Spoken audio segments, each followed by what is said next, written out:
sachant de Denis Santry, ancien professeur d'école, qui se nomme Lalati, traduction française, la nature.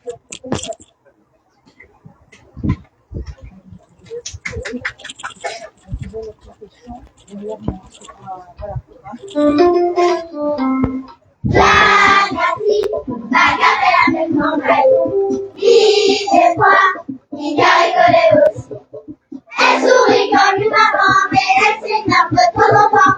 Elle sourit comme une maman, mais elle s'énerve de temps en temps.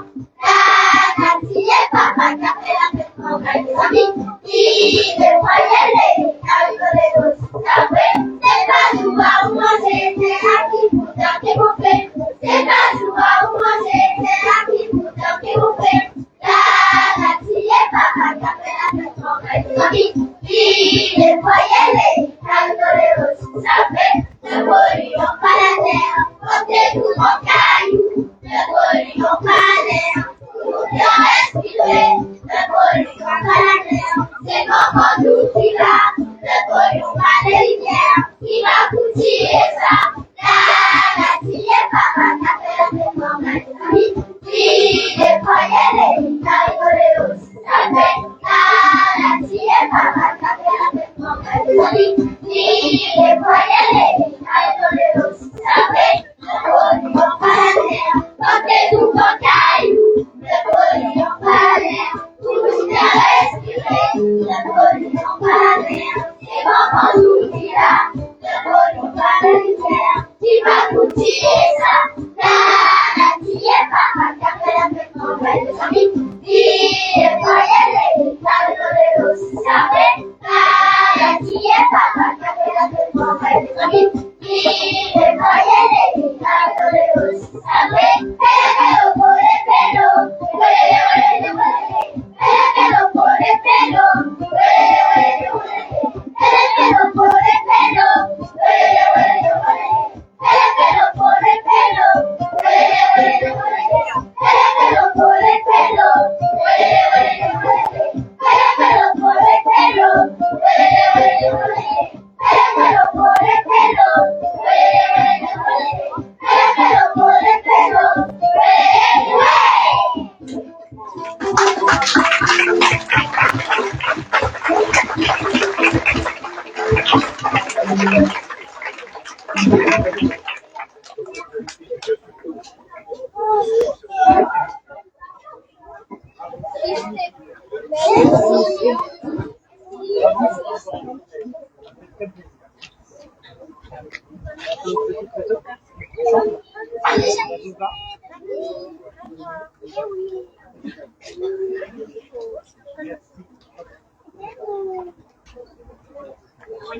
Merci beaucoup. Je vais mettre parmi vous, on va faire un petit Moi, je pense qu'on devrait rechanter.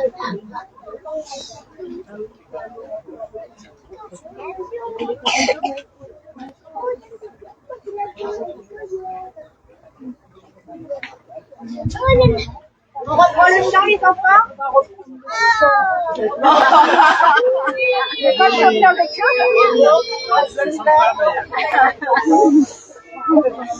Je sais pas, mais c'était super.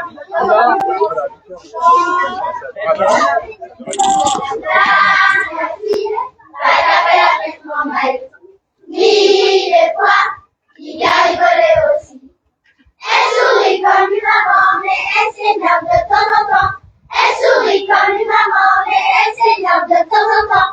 La nature est papa qui a fait la fête en avec des amis. Il est froid, il a rigolé aussi. Après, c'est pas jouer ou manger, c'est à qui vous donne des complets. C'est pas jouer ou manger, c'est à qui vous donne des complets. La nature est papa qui a fait la fête en avec des amis. Il est froid, il a rigolé aussi. Après, la nature est papa qui a fait la fête en avec des amis. Il est froid, il a rigolé aussi. Après, ne polluons pas la terre.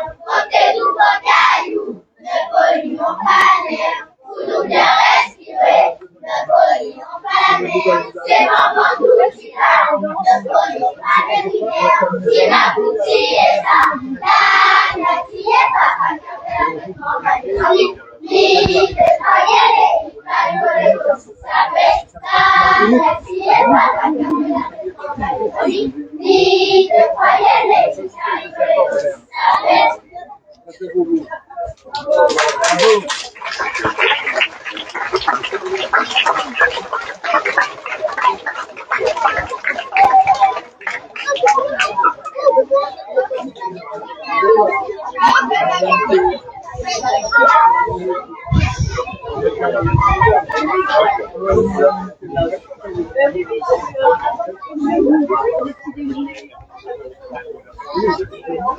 J'aime bien le dit devant la ministre, il ne faut pas qu'on nous reproche que les filles ne sont pas validées.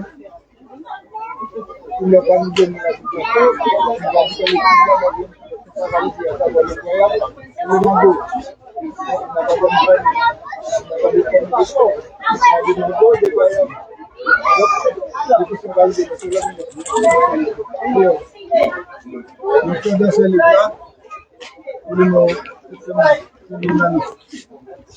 les journalistes qui sont là pour vous, ça s'appelle deux choses. Alors, il y a tout côté, mais de l'Orient, la Martinique, à Mbaïdei. Mais comme ça, Pas Ndiaye. c'est exactement ce qui était. Ministre de l'Éducation, de la Jeunesse. Ok, C'est ça. nous comptons, wow. Faut qu'on l'aille de nous. Vous avez compris? Non, non, ça peut traduire. Ah, madame la sous-préfète. Madame la sous-préfète, elle sait. Alors, nous comptons, wow. Faut qu'on l'aille de nous. C'est bizarre. Oui, On a besoin de traduction. nous comptons where, Wow. where, Fokula et Pinou. Alors, nous sommes contents de vous accueillir et nous comptons sur votre soutien. D'accord, très bien. Merci beaucoup, monsieur le maire. Et ma collègue. Alors, ma collègue qui est responsable de la politique. Qui est responsable de la Bonjour, madame. Là, Jean-François, il est en charge de l'éducation. Vous allez bien? la belle médaille. Je passe, s'il vous plaît. Merci. Merci infiniment.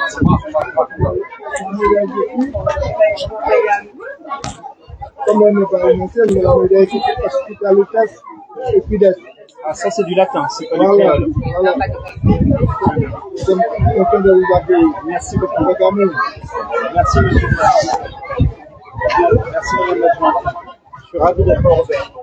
Je vous donne le joie et la soulagement. Et la réponse. Merci beaucoup. Monsieur le ministre, avec la médaille, s'il vous plaît.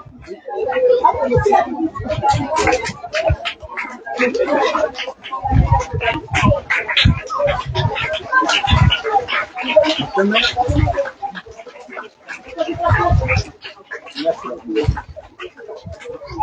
C'est bien ça.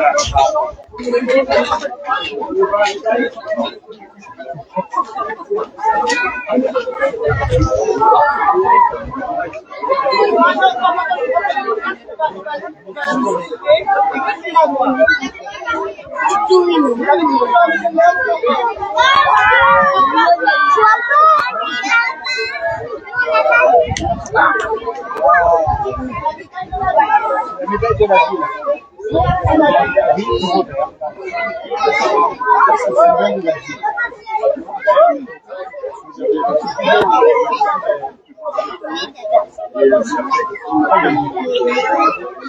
Une belle médaille. Voilà.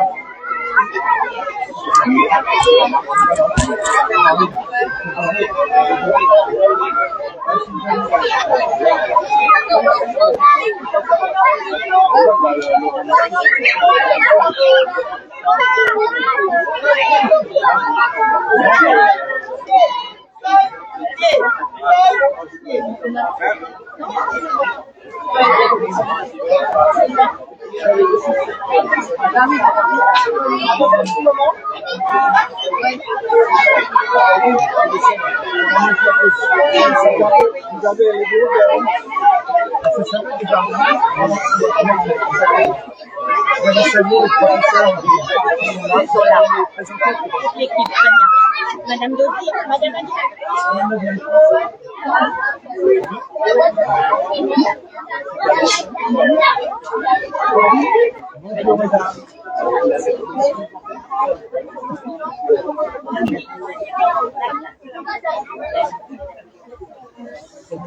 Bonjour,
Alors, une année de labellisation agricole C'était donc la première année de notre école en tant que co-école. Ce panneau représente les dossiers de labellisation. Dans chaque fin d'année, il faut envoyer un dossier de labellisation auprès de TRAG. Chez le magazine, c'est fin d'année, parce qu'à l'époque, c'était encore TRAG. Nous irons certainement plus que certainement vers notre fin d'année. Donc, nous avions 3 actions à cette école. C'est l'action de solidarité. Nous avons travaillé avec l'AFM. Nous continuons. C'est toutes les actions qui sont venues dans le cadre de notre école seront reconduites. Ce ne sont pas des actions éphémères, des actions longtemps. Ce sont des actions qui s'inscrivent dans les calendriers de l'école. Donc, vous avez donc l'action du Téléthon, où les enfants ont eux-mêmes créé leur tirelire avec le pays scolaire, avec aussi l'équipe des agents de la mairie. Dans l'école de leçons, ça a été fait avec les parents d'élèves. Nous avons quelques parents d'élèves d'ailleurs qui se cachent là-bas et qui ont participé à toutes les actions depuis 2018.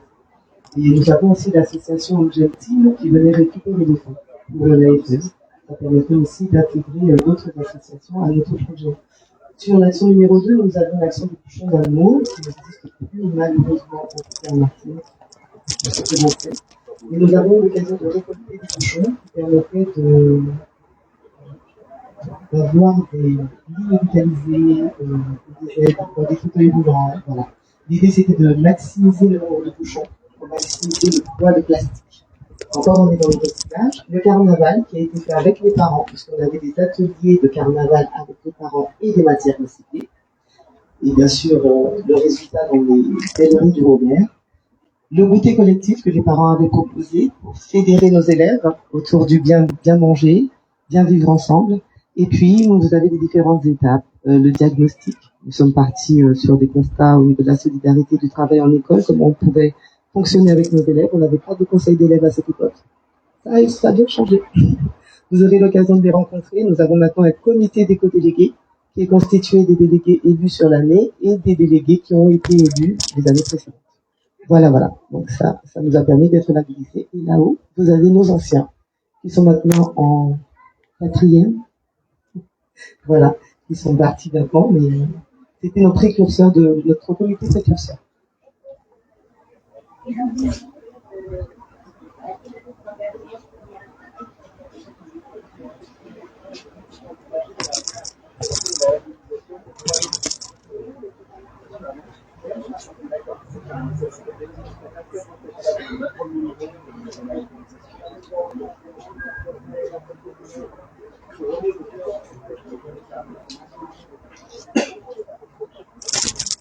Monsieur le ministre de l'Éducation nationale et de la jeunesse, monsieur le préfet de la Martinique, monsieur le maire de la ville du Robert, madame la rectrice de l'Académie de la Martinique, chancelière des universités, mesdames et messieurs, j'ai le très grand honneur de vous présenter la dimension d'engagement d'une communauté scolaire au service de l'amélioration de la réussite et du bien-être de ses élèves pour contribuer à la réduction des inégalités. Cet engagement s'inscrit clairement dans les préconisations du dernier guide produit par notre ministère, Notre école, faisons-la ensemble. Ainsi, l'école Edgar Labour est une école d'application située en REP, avec sa directrice, Madame Cathy Dozine, maître formateur, qui depuis 4 ans œuvre à inscrire cette école dans une dynamique de proximité, intégrant l'ensemble des ressources internes et externes à l'école.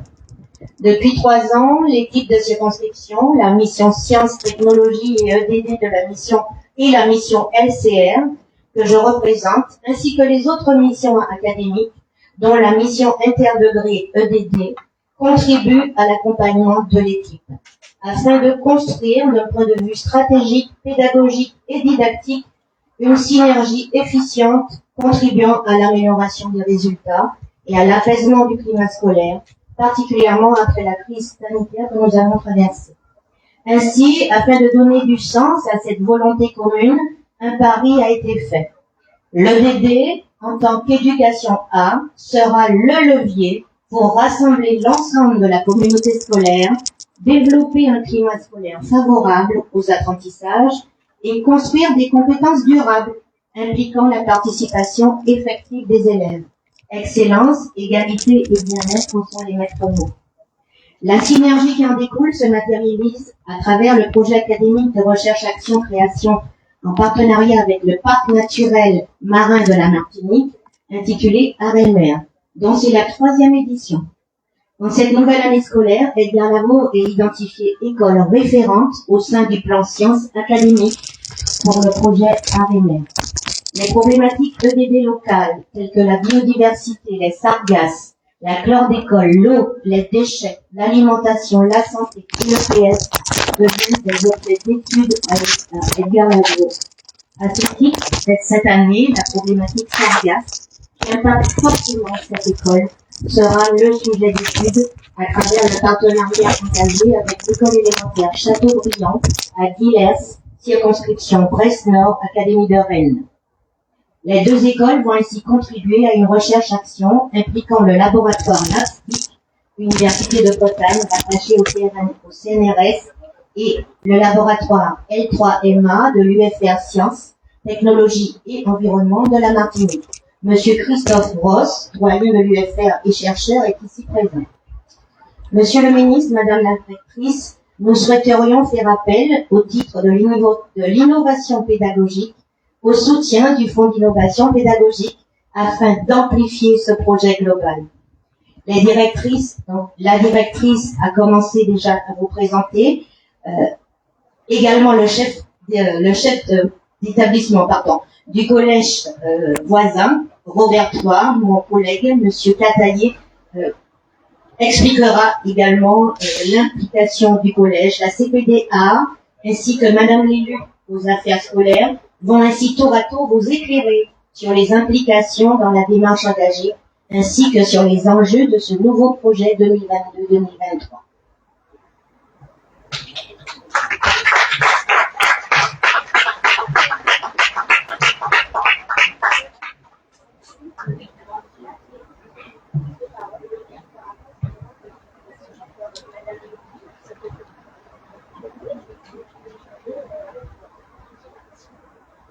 Bonjour tout le monde, encore une fois, bonjour à tous. Monsieur le ministre, madame la directrice, c'est un honneur pour moi de vous présenter le travail mené par notre communauté depuis 4 ans. L'école d'application Edgar Lamo porte le nom d'un entrepreneur, Robertin, qui par son travail d'ébénisterie sublimait nos essences locales. Les valeurs de cet homme sont transmises à nos élèves: travail, persévérance, amour et respect de notre île. Dans notre établissement, le projet permet de sublimer le travail de nos élèves. Dès 2015, j'ai engagé cette démarche. C'est ainsi qu'en 2018, quand je suis arrivée ici, j'ai pu enrouler l'ensemble de la communauté dans des actions d'éco-citoyenneté. Pourquoi être éco-école aujourd'hui? Pour comprendre qu'un éco-citoyen doit être concerné par l'avenir de la planète. Les enjeux sociétaux sont immenses et nos élèves doivent y prendre part. Ils doivent apprendre à s'engager. Pour être une école-école, c'est placer l'élève au cœur de la démarche. En 4 ans, nous avons traité au sein de nos éco-comités 6 thématiques: la solidarité, les déchets, l'alimentation, l'eau, la santé et aujourd'hui la biodiversité. Durant la période 2019-2020, une période assez troublée, il faut dire, nous étions la seule école labellisée de la Martinique et de la Guadeloupe. Nous visons la double labellisation E3D, école en démarche globale de développement durable, et éco-école en 2023. Nos élèves sont élus du CP jusqu'au CM2. Toutes les classes, y compris les maternelles, s'engagent dans les projets. Nos éco-délégués sont à la source des actions menées au sein de l'école durant toute l'année. Les réunions, les diagnostics, les bilans sont faits par les élèves. Vous pourrez le constater sur les photos qui se trouvent sur les panneaux. Les parents, les opérateurs locaux, Cap-Nord, la ville du Robert, le LPA du Robert, le tissu associatif et aussi les entreprises locales sont de nombreux partenaires qui nous soutiennent.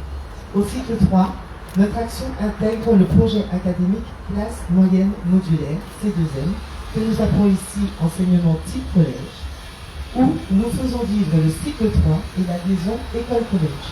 Je laisse donc la place à M. Cataillé, principal du collège Robert III.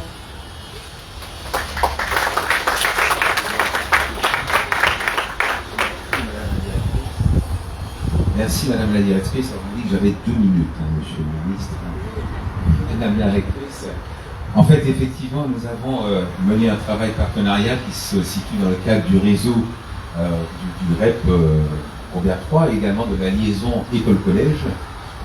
Ce travail s'est également inscrit dans le cadre des enseignements collèges que pratique l'école Edgar Labour.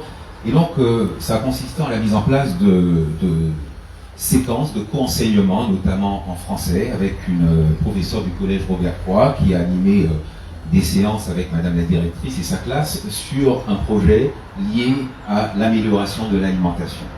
Donc, il y a eu production de textes sur des thématiques telles que l'alimentation, la santé, le sport, le bien-être, et toutes ces productions ont été mises dans un Padlet qui est disponible via un QR code, notamment voilà, sur ce panneau Danger dans les sacs. Si vous flashez le QR code, vous retrouverez donc les textes qui ont été écrits par les élèves avec l'appui de l'enseignante de français. Et ce qui est intéressant, c'est que tout le travail autour de la compréhension de la langue a pu être fait à travers une stratégie de contournement où la thématique était liée au développement durable, mais en sous-main, on a quand même travaillé l'analyse grammaticale, la linguistique et la réécriture augmentée de l'apport de la professeure de ces textes. C'est donc un des projets qui permet également de faire le pont, le lien entre les projets d'éducation au développement durable du premier degré et ceux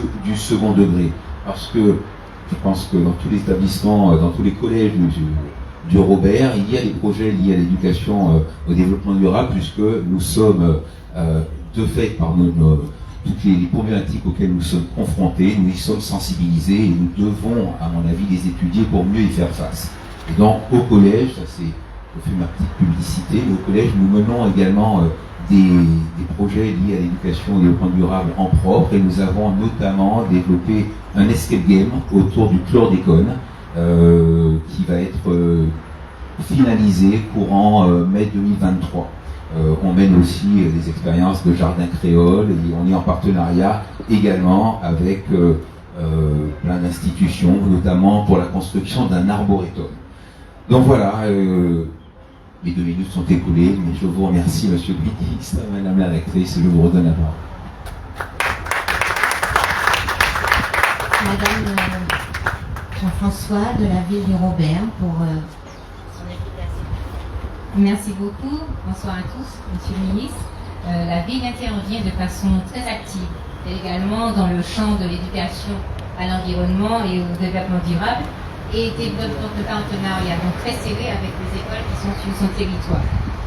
Donc quelques photos donc sur ma main droite, le panneau ville du Robert. Donc côté maire, tout d'abord, la caisse des écoles, la direction sport, jeunesse et vie associative, les gardes du littoral également de la ville, le centre nautique X-Mérine sont engagés tout au long de l'année scolaire, mais aussi pendant les vacances, dans une démarche qui vise à permettre aux enfants de mieux connaître le milieu marin et de comprendre la biodiversité et à les sensibiliser sur la protection de l'environnement et en particulier la protection de la mangrove. Alors des sorties pédagogiques sont organisées. Par exemple, sur la photo, vous voyez qu'il y a des sorties donc en kayak dans la baie du Robert. Et d'ailleurs, des kayaks à fond transparent seront bientôt disponibles. Les visites sur les nombreux îlets du Robert, notamment sur l'îlet Chancel, sont l'occasion de sensibiliser les enfants sur la protection de la flore et de la faune, et en l'occurrence de l'iguane, des petites Antilles, qui est en danger d'extinction. Dans le cadre d'un projet intitulé « Jeunes et responsables pour agir et mieux protéger la mangrove », des enfants ont participé à des opérations de nettoyage de la mangrove, et ce projet a donc débouché sur la création d'une exposition itinérante et aussi sur la réalisation de plusieurs fresques. Vous voyez les photos sur la mangrove qui sont situées à l'entrée de la ville, également sur l'îlet Chancel et dans plusieurs quartiers.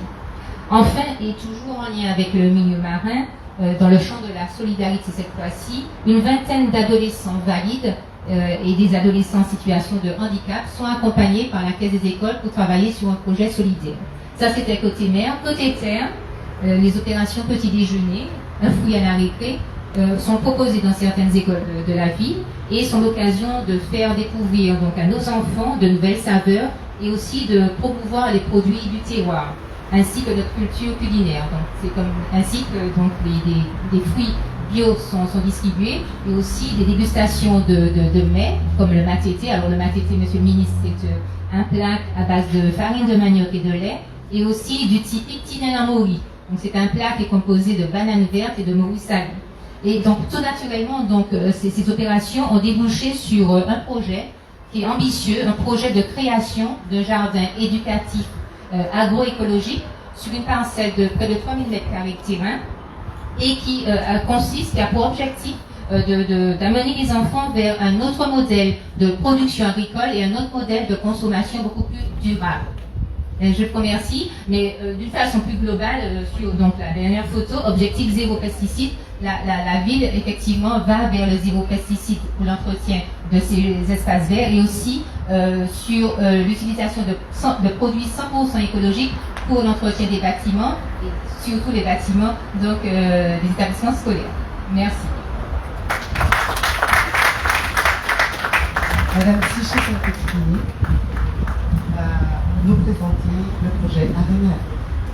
Monsieur le ministre, Madame la rectrice, Madame l'inspectrice, et vous tous, vous présentez le projet Arémer. C'est faire le lien avec tout ce qui vous a été présenté depuis les premiers propos de Madame l'inspectrice. ART et EDD sont maintenant dans le plan science, guidé et mené par Madame l'inspectrice.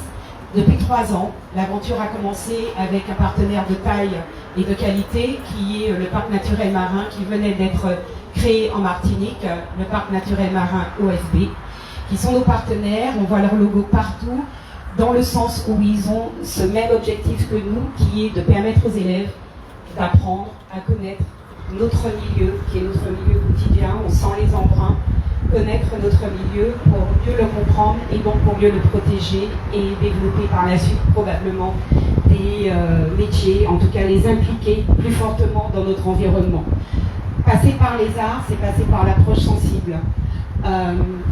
Le meilleur moyen de permettre justement à nos élèves de s'impliquer aussi, on sait qu'un des vecteurs, vecteur inducteur, en tout cas quelque chose qui va avoir un impact très fort, c'est l'œuvre d'art. Ici on en voit une, nous avons une jeune artiste martiniquaise qui est en train de...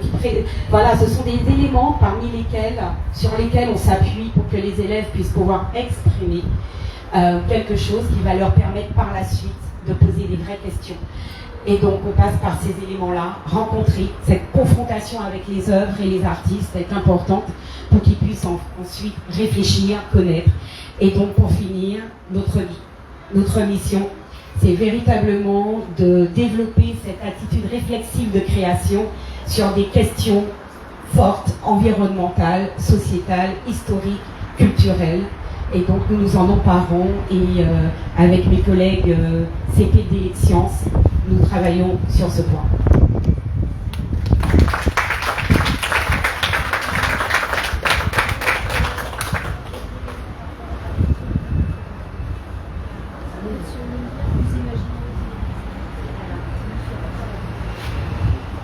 Je vous laisse profiter de l'exposition, des œuvres qui sont mises au sol, sur le mur, pour nos élèves. Vous avez une tortue, il y a quelques années, et les élèves avaient réfléchi à la manière de montrer l'impact de la pollution sur la faune marine.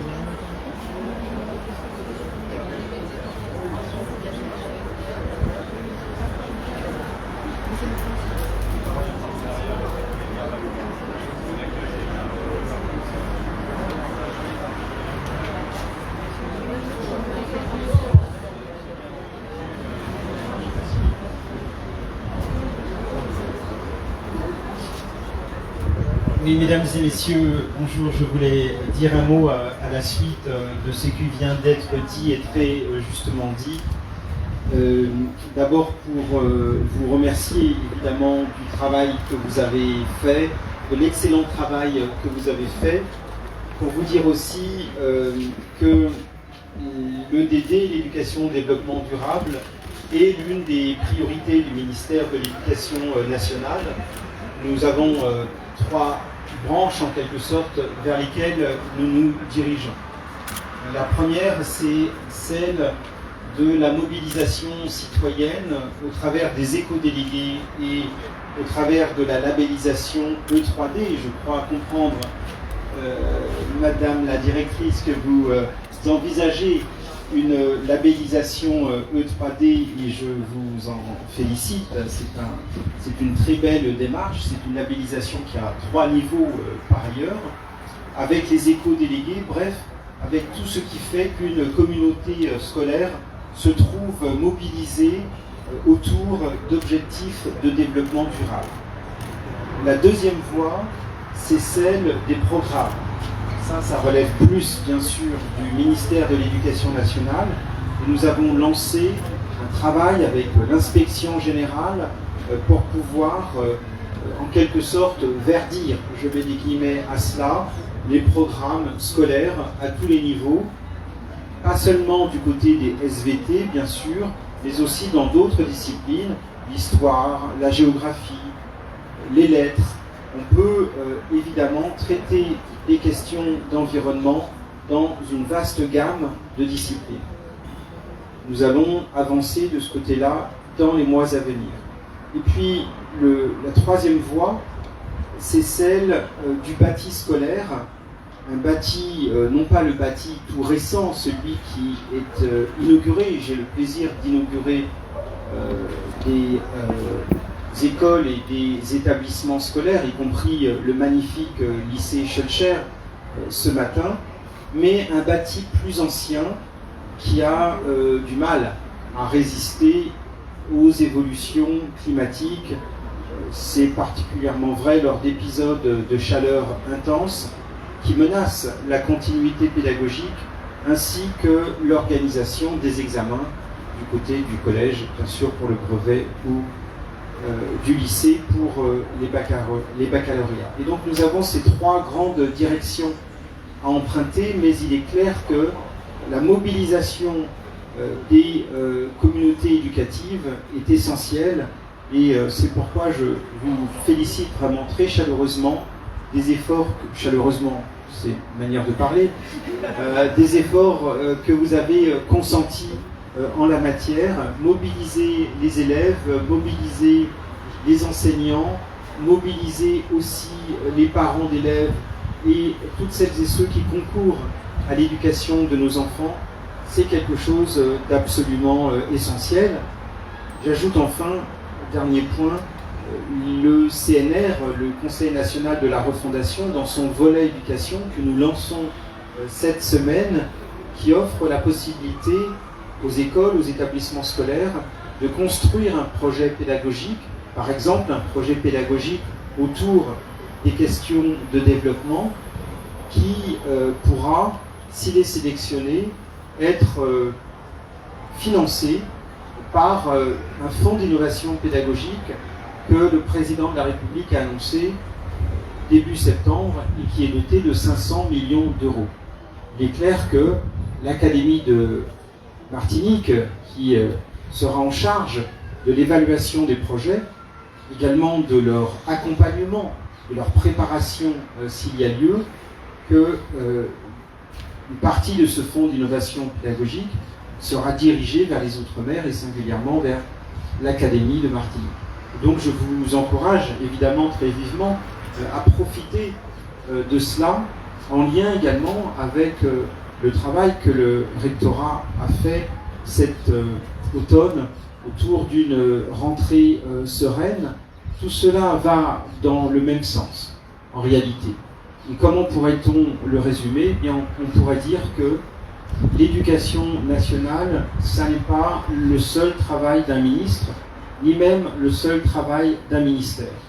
L'éducation nationale, le renforcement de notre école, la lutte contre les différentes formes d'inégalité scolaire, la lutte contre le décrochage scolaire et toutes les difficultés, l'amélioration générale du fonctionnement de nos écoles et de nos établissements scolaires, cela ne dépend pas que d'un ministre ou d'un ministère, c'est et ce sera l'œuvre de la nation.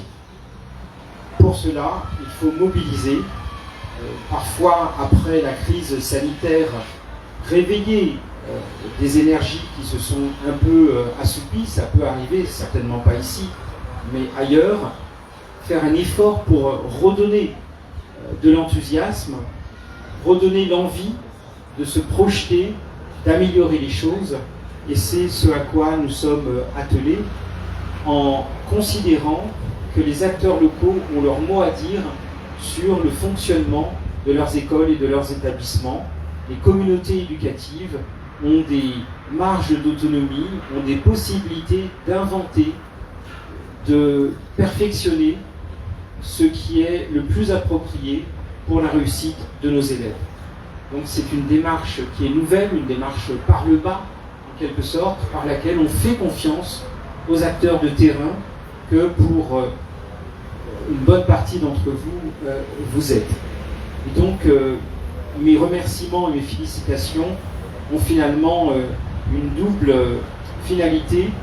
C'est par rapport au travail que vous avez déjà consenti, et c'est par rapport au travail que vous allez consentir du côté de la labellisation et du côté d'un projet qui emmènera plus loin cette école que vous dirigez si brillamment, madame, avec vos équipes. Je vous remercie.